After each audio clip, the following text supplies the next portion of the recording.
한 해 동안 여기까지 달려오신 사랑하신 가족 여러분, 주께서 정말 특별히 위로와 큰 복 주시기를 간절히 원합니다.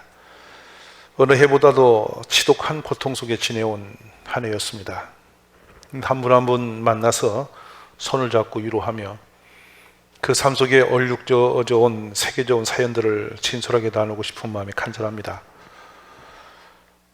저는 12월 마지막 주일을 맞이하면서 우리 각자가 이날이 나의 인생의 마지막이다 라고 생각하시고 가족과 이웃 또는 성도 간에 고백의 메시지를 서로 나누면서 한 해를 정산했으면 하는 마음이 간절합니다. 유난히도 힘들었던 2020년도인데요. 저는 성탄절날 5가정을 신방을 했습니다. 작은 몇 평의 가게에 인생을 의지하고 자녀와 함께 살아가시는 분들이었는데요.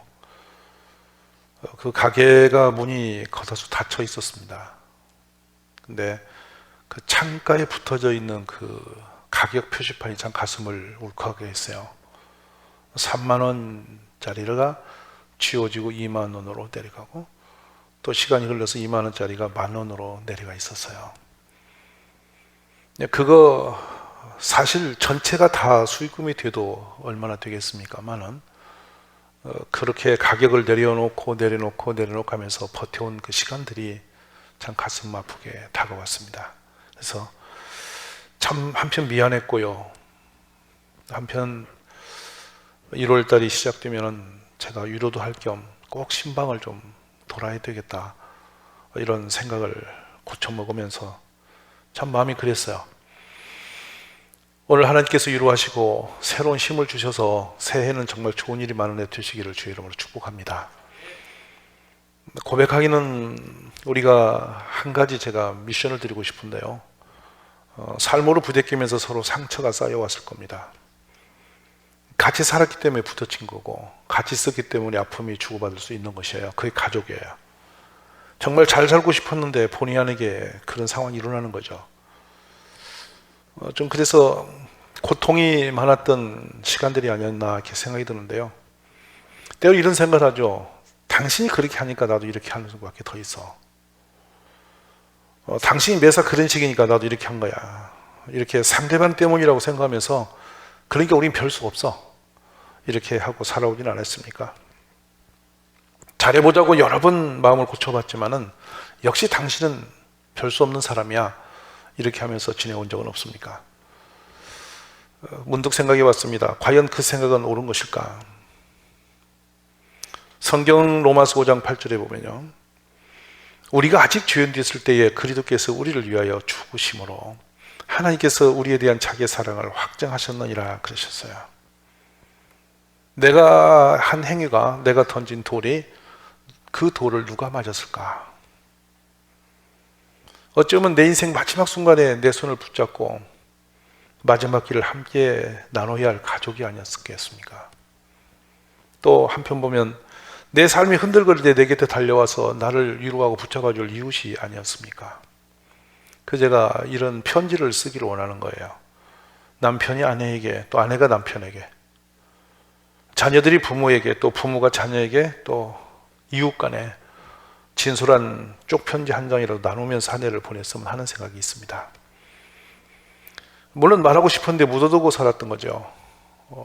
어떤 분위기가 오지 않아서 너무도 멋쩍어서 쑥스럽기 때문에 정말 말하고 싶었지만 그런 것을 쉽지 않았습니다. 그래서 그냥 지나쳐오고 세월이 흘러서 여기까지 온 수도 있습니다. 사실은 뭐 따뜻하게 사랑해라고 말 한마디 하는 것도 멋쩍어서 묻어둔 적이 많았지 않습니까? 그래서 이 12월 이제 며칠 남지 않았는데 정말 풀어버리고 새해를 출발하는 가족이 되었으면 좋겠어요. 쑥스럽기 때문에 어떤 분위기가 안 됐다고 생각했는데 오늘은 다져먹으십시오. 목사가 시켜서 한다고. 하나님 명령이 있어요. 어쩔 수 없지 않냐고. 이렇게 여러분이 편지라도 나누면서 새해를 맞았으면 좋겠어요. 제가 한림원 지하 2층에 김대중 씨, 우리나라 유일하게 노벨상 받으셨잖아요. 그분의 그 유품이 있는 곳을 찾아갔어요. 그 노벨상을 받으면 그분의 평생의 가장 상징적인 어떤 물건과 함께 사진을 전시합니다. 한쪽에 가면 만델라가 있었고요. 근데 감옥에 있었던 그 책하고 같이 있어요. 근데 김대중 씨가 있는 곳에 가서 가슴이 뭉클했어요. 왜냐하면 그 부인 이효 여사가 쓴 우편엽서가 그 옆에 있었습니다. 그 가지런히 그 우편엽서 옆에는 정말로 이 굵은, 이보다도 굵은 그런 털실로 띄엄띄엄 엉성하니 이렇게 엮어진 덕보선이 있었어요. 그걸 접혀 있었어요. 그게 김대중 씨의 평생의 상징물이에요. 근데 그 볼펜으로 깨알처럼 부부가 주고받은 편지 우편엽 2장이 나란히 있었어요. 근데 그 우편엽서에 있는 내용이 뭐냐면 이후 여사가 쓴 편지예요. 여보, 그곳이 춥다 하니 내가 잠이 오지 않습니다. 내가 솜씨도 없고 해본 적도 없는데 어디다 부탁할 곳도 없어서 털실로 덕보선을 쫄아봤습니다. 이거라도 걸치고 추위를 좀 이기세요 하면서 낙심하지 마세요. 언젠가 우리에게도 빛이 다가올 때가 있을 거예요. 이런 위로의 편지인데 부부간에 얼마나 애절한지 그 한 글자라도 더 마음을 전하려고 깨알처럼 새겨져 있는데 한 주에 그 하나 엽서밖에 주고받을 수 없는 상황에서 하나의 막 글자 더 쓰고 싶은 그런 마음으로 남겨진 편지였죠. 그 앞에 있는데 한없는 눈물이 났어요. 감당할 수 없는 어떤 것이 있었습니다. 늘 대면하고 살면서도 말을 거둬버렸고 묻어놨는데 정말 감옥에서 두 분이 이런 편지를 오가받은 그 상황 자체가 이게 진정한 가족이고 위로며 바로 이게 사랑 아닌가 이런 생각이 밀려왔기 때문에요. 세상을 두 분 다 떠났습니다마는 노벨상을 받은 그분의 상징물로서 아내가 이렇게 엮어낸 덕버튼 하나 그리고 편지 하나가 그분의 유품 중에 가장 우리에게 감동을 줄 수 있는 메시지였던 것이죠.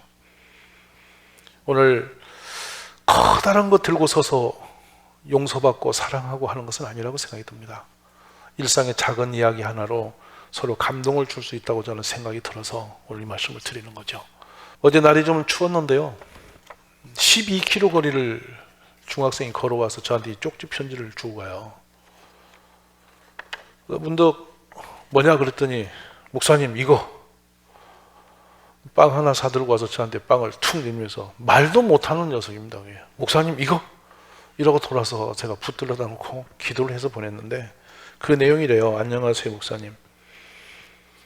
목사님 제가 목사님 말씀도 안 들으며 학교에서 실망시키고 죄송해요. 목사님은 저의 동역자예요. 목사님이라고 항상 느끼고 살아요. 제가 목사님한테 빚이 많은 아이네요. 다른 아이들보다 많이 특별하고 다른 사람한테 힘들다고 표현을 못하지만 저한테 힘들다 아프다 그러네요. 목사님은 좋으신 분 다정한 분인데 무서운 분이에요. 저는 내 곁에 그래도 목사님이 계셔서 좋았어요. 뭐 이런 편지예요. 작은 아이의 고백이지만 참 격하게 살았던 아이입니다.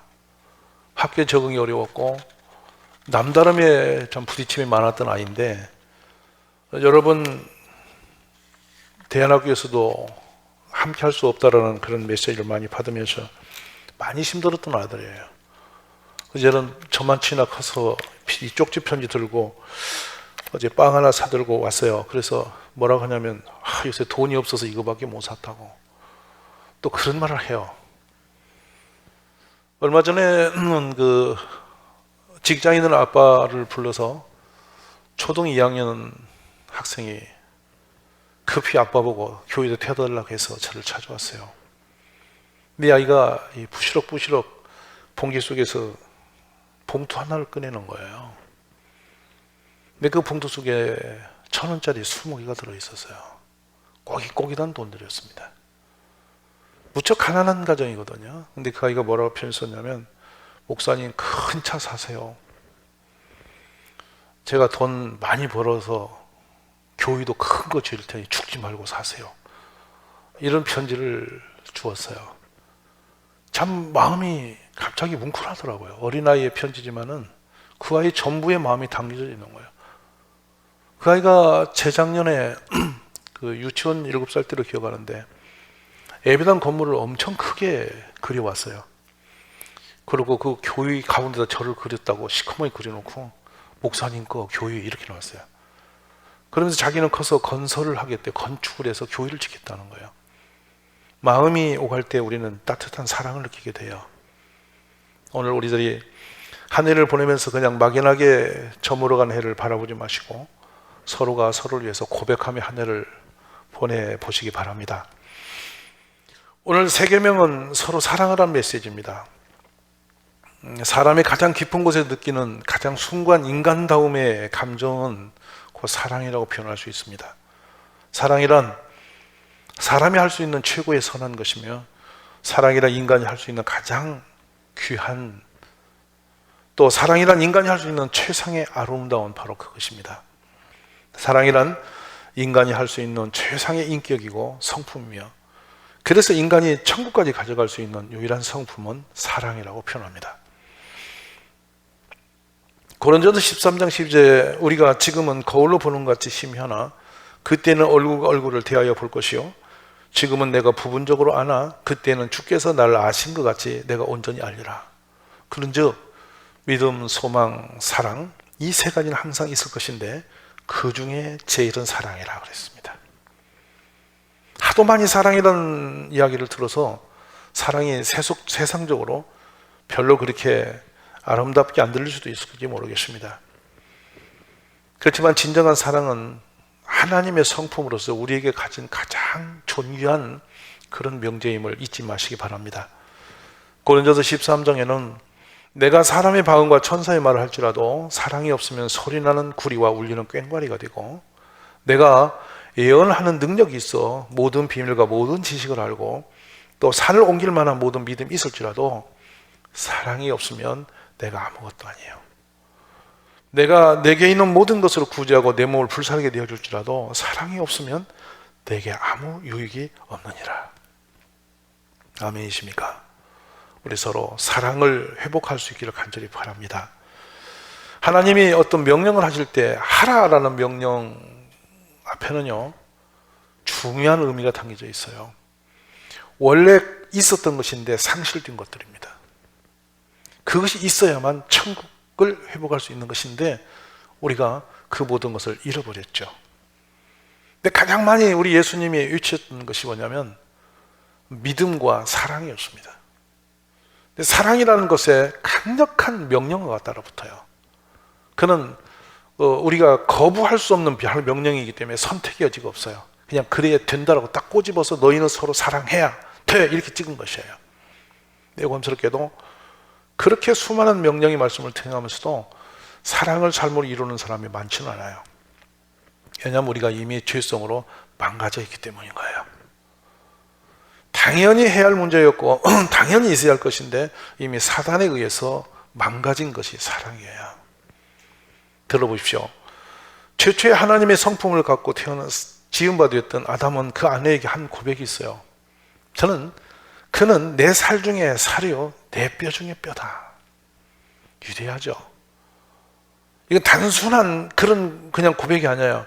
그런데 유감스럽게도 아담이 뱀의 말을 듣고 타락한 뒤에는 주인이 된 뒤로는 그의 고백이 확 바뀝니다.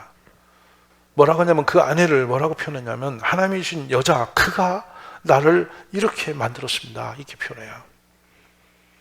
한순간에 그 내 살 중에 살이요 뼈 중에 뼈 있던 그 존귀했던 아내가 그 여자로 바뀌어 나왔어요. 충격적인 상황이에요. 오늘날 우리가 그러지 않습니까? 부모님들에게 성경 어디를 봐도 자녀를 사랑해라 이런 용어가 없어요. 마지막 남겨진 하나님의 성품이 부모 속에 있는 것 같아요. 근데요 이 생물학적 자연 생존 원리로 이것은 남겨진 것 같은 그런 생각을 저는 가지고 봐요.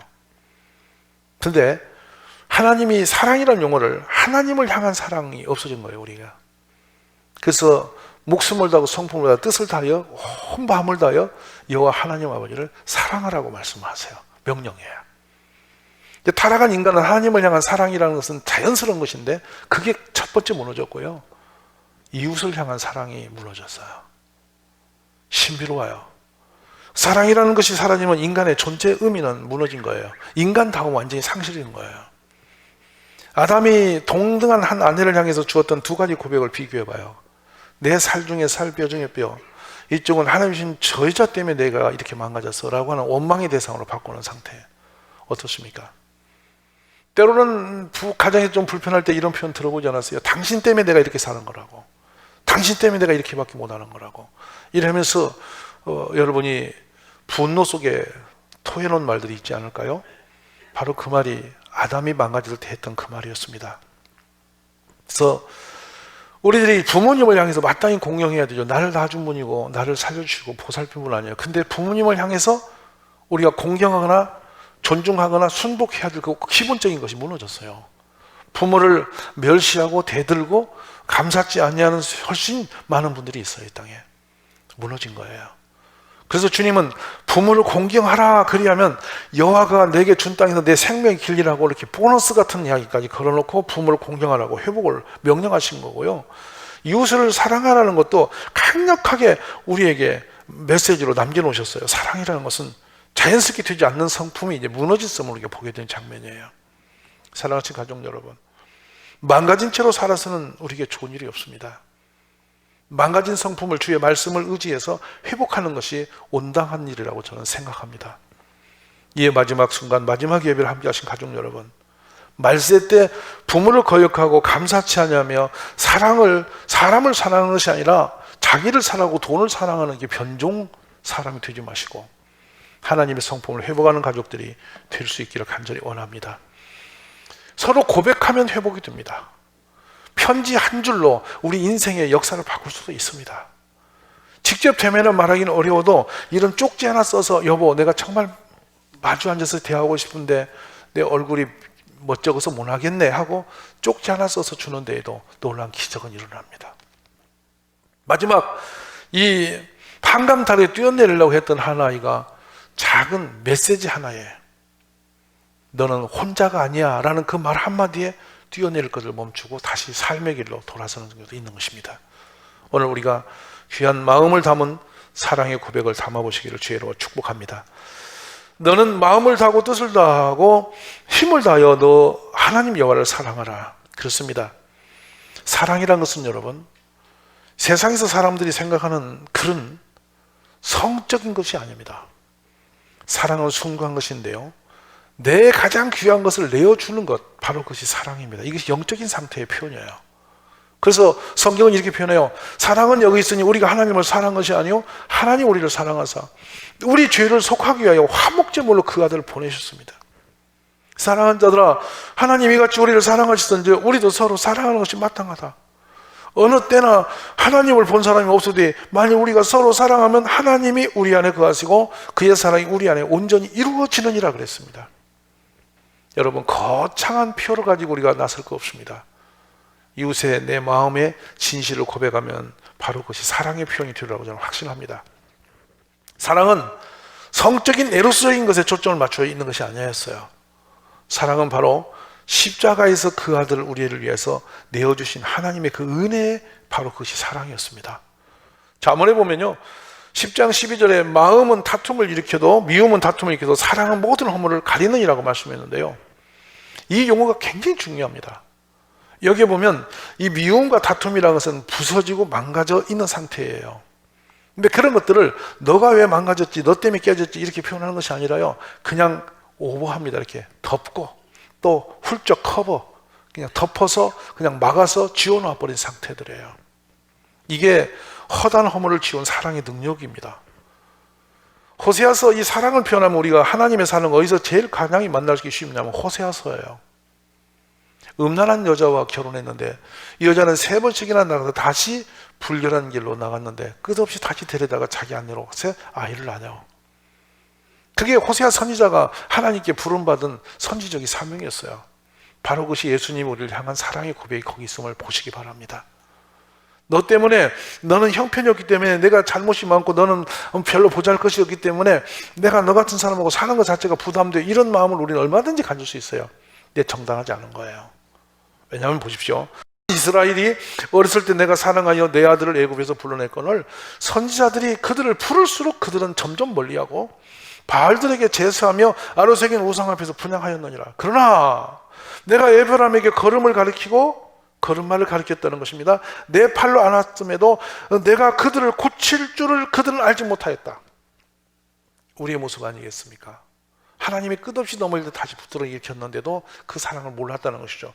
그러나 내가 사람의 줄입니다. 사람의 줄, 사람을 통해서 또 내가 사랑의 줄로 그들을 이끌었고 그들에게 대해 내 목에서 멍에를 벗기는 자 같이 되었으며 그들 앞에 먹을 것을 두었노라. 아멘. 내 백성이 끝끝내 내게서 물러가나니 비록 그들을 불러 네 위에 계신 이에게로 돌아오라 할지라도 일어나는 자가 하나도 없었다. 에브라임에게요, 내가 어찌 너를 놓겠느냐? 이스라엘아, 내가 어찌 너를 버리겠느냐? 내가 어찌 너를 아두마같이 놓겠느냐? 어찌 너를 스모인같이 두겠느냐? 내 마음이 내 속에서 돌이켜 나의 긍일이 온전히 불붙는 듯하도다. 내가 나의 맹렬한 진노를 나타내지 아니하며 내가 다시는 에브라임을 멸하지 아니하리니 이는 내가 하나님이요 사람이 아님이라. 내 가운데 있는 거룩한 이니 진노함으로 내게 임하지 아니하리라 그랬어요. 사랑하신 가족 여러분, 사랑할 만한 상대를 사랑하는 것은 사랑의 전부가 아니라는 것입니다. 사랑할 수 없는 사람을 사랑하는 것이 진정한 사랑이라는 거예요. 아멘이십니까? 저는 목사로서 이 사랑이라는 용어 앞에 쓸 때마다 늘 두렵습니다. 부끄럽습니다. 사랑을 이룰 수 없어요. 근데 한 가지는 예를 쓰고 있습니다. 사랑할 수 없는 사람을 사랑해 보려는 몸부림을 해보고 있습니다. 힘듭니다. 미워지기가 훨씬 쉬운데 미움이란 딱지를 붙이면 딱 정당성이 있는데 그 사람을 사랑해야 된다는 거 참시 어렵습니다. 그래서 이 목회가 늘 죄송스럽고 부끄럽고 하는 부분이 바로 그 부분입니다. 사랑하는 여러분, 내 이웃을 사랑하고 내 원수를 미워라 했다는 것을 너희가 들었으나 나는 너희에게 이르노니 너희 원수를 사랑하며 너희를 박해하는 자를 위하여 기도하라. 이같이 한즉 하늘에 계신 너희 아버지의 아들이 되리니 이는 하나님이 그 해를 악인과 선인에게 비추시며 비는 의로운 자와 불의한 자에게 내려주심이라. 너희가 너희를 사랑하는 자를 사랑하며 무슨 상이 있겠느냐? 세리도 이같이 아니하느냐? 또 너희가 너희 형제에게만 문안하면 남보다 더한 것이 무엇이냐? 이방인도 이같이 하느냐? 그러면 하늘에 계신 너희 아버지의 온전하신 같이 너희도 온전하라. 원수를 갚지 말며 동포를 원망하지 말며 내 이웃 사랑하기를 내 자신같이 사랑하라. 나는 여호와니라. 레위기 율법의 19장 18절입니다. 사랑하신 여러분, 예수님이 하신 말씀을 마지막으로 들어보시오. 내 계명은 곧 내가 너희를 사랑한 것 같이 너희도 서로 사랑을 하는 이것이니라. 요한 15장 12절의 말씀입니다. 아버지께 나를 사랑같이 나도 너희를 사랑하였으니 나의 사랑 안에 거하라. 할렐루야. 이제 우리는 이 무서운 놀라운 하나님의 은혜의 명령 앞에 서 있습니다. 서로 사랑하라. 근데 사랑할 만한 사람을 사랑하지 말고 사랑할 수 없는 그 사람을 사랑하는 것이 진정한 크리스찬이다, 이런 용어예요. 아멘이십니까? 오늘 쪽편지 하나 들고 정말 원수처럼 살 수밖에 없는 그 사람을 따뜻하게 품을 수 있는 마음이 일어나기를 기도합니다. 그러면 새해에 좋은 일이 일어나게 될 줄로 믿습니다.